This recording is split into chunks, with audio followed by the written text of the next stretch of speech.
Hey everyone, welcome to the Weekend Extra this week. I'm Joe, this is Ryan. We just went through a great message tonight where Ryan really kind of laid out some really neat challenges of what it means to be in really any season of life if you find yourself to be a student, because there's a lot of development that happens in that season and stuff like that, a lot of exploration. But one of the things you landed on was this idea of like figuring out what you believe is something that we need to do. Mm-hmm. Like how do we know for sure? I've heard someone even say, like, what hill are you willing to die on kind of a deal. Right. Like, how do you know for sure that I believe this? So my question to you is, what are some practical ways to, like, start figuring that out? Yeah, it's huge. It's something I'm pretty passionate about. I think because I came to know Jesus as an adult, for me, it was a matter of recognizing that what I actually believed wasn't trustworthy. You know, that I kind of heard a message my whole life growing up, that God isn't real, that if you live this certain way and chase these goals, that your life's going to be a certain way. And when I tried to lock into those set of beliefs, they just didn't hold. And so I think a first step is to really examine, what do I actually believe? Yeah. Right. And no matter if I kind of grew up in the church or didn't, or I grew up in a different faith, what do I actually believe? And then trying to examine it and even kind of capture that. Yeah. And then say, why do I believe that?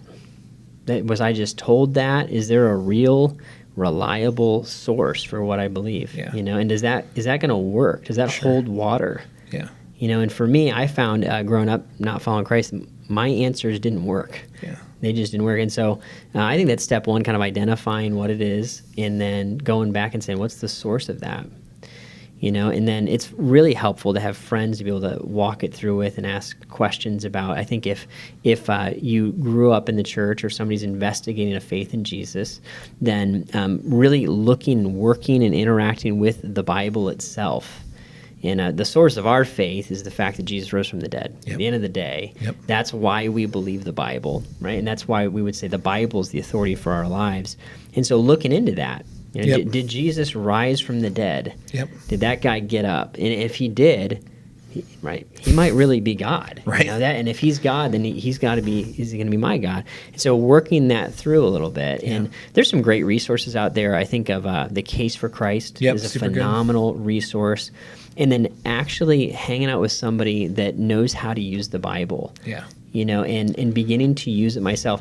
One of the things that this big, huge study was done, and basically the end result of it, they found that the most powerful thing that we can do, if we had one habit that we could do on a regular basis to move us, in a faith journey, it would be the habit of meditating on Scripture. Yeah. Right? So taking just a little passage of the Bible and reading it and thinking about it. And what happens, I think, in that process, I start to understand and see the heart of God more and more, and I start to recognize, man, he is real, and what he's saying is true. Yeah. And I can actually live this out, and I can rely on it.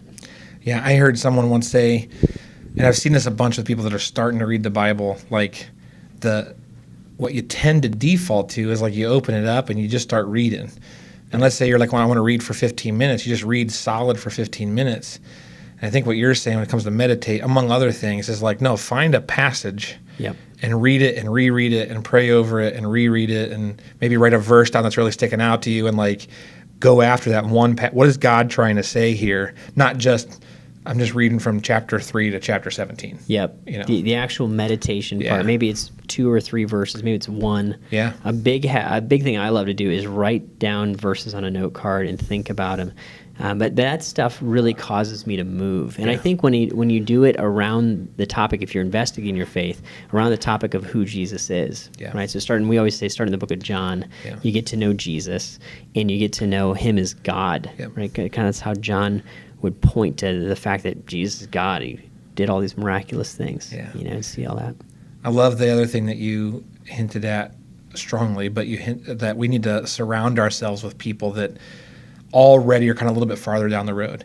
And we would do that in any arena. Sure. Like if you want to know about IT, you hang out with guys that know computers, and if you want to swing a baseball bat better, you get someone that can actually hit the ball. That's right. And it's like if you begin to lock into, I believe in Jesus, I want to follow him, then surround yourself with people that can mentor you, pour into you, help show you the Scripture, help show what it means, because that's how you're going to be able to take what God is showing you in the Scripture and begin to figure out how to start investing it back into your own life. Yeah, So, I think that's huge. And even if you're not in the place where you're ready to say, I want to follow Jesus, talking to somebody that really believes it. Yep. If you have a friend, or if you need a friend who really believes this and has been changed by it, that's a huge thing. There's a lot of people that would say, oh, yeah, I go to church. I may be kind of casually attached to the Christian faith. Yeah. But the transforming power that shows up in the life of somebody that really believes it and lives it out, there's a genuine difference in that person's life. And that's actually so helpful to be around somebody that's experienced that kind of life change. Absolutely. Yeah, I think we have to just be kind of diligent in realizing that in this student life, like, we are developing. That's kind of the whole point of being a student, is to learn that craft and allowing God to use that season to kind of land on how you view Him and as well. So very good. Well, Ryan, thanks for doing the Weekend Extra with us. It's been great to jump into this. If you're a student and you want more resources, you can certainly reach out to us. Check out some other videos that we have for you. But we'll catch you next week on the Weekend Extra. See ya.